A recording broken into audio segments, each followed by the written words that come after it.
Channel के लाइक कीजिए, subscribe कीजिए, शेयर कीजिए। कागज के नैया बनौले बानी, गंगा में दहौले बानी हो। कागज के नैया बनौले बानी, गंगा में दहैले बानी हो। ए शिवा गुरु कौनी कसुरा हामा कैले बानी, मानुष तनमा पहले रबानी हो।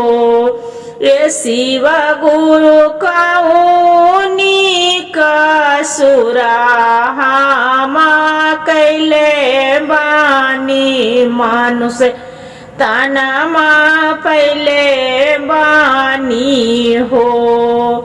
ए शिव गुरु भले हमार हती मछलिया जल के बीचे रही जईती हो।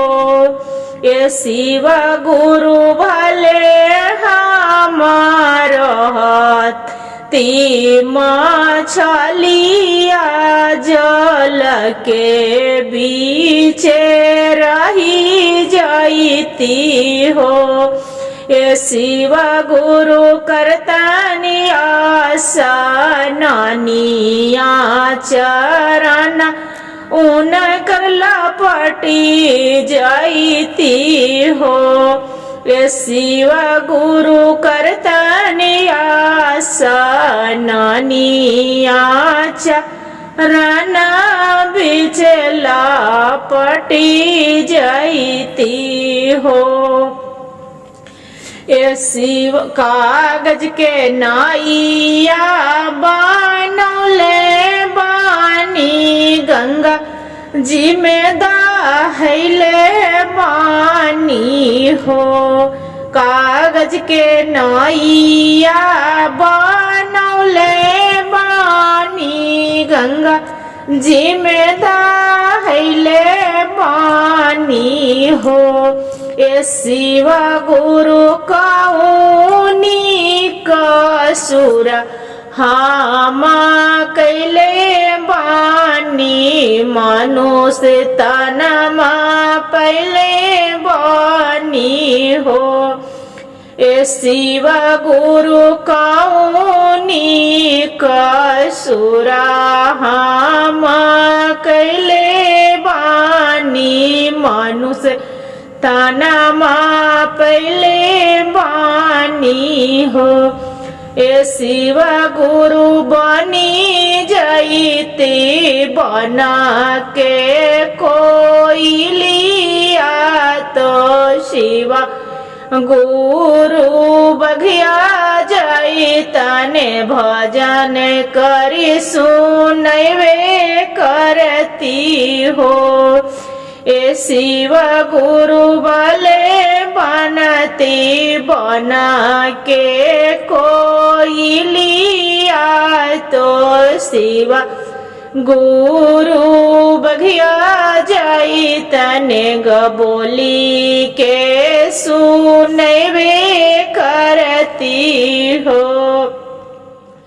कागज के नैया बनौले बानी, गंगा जी में दहौले बानी हो। ए शिव गुरु कौनी कसुर हामा कौले बानी, मनुष्य तनमा जल में ले बानी हो।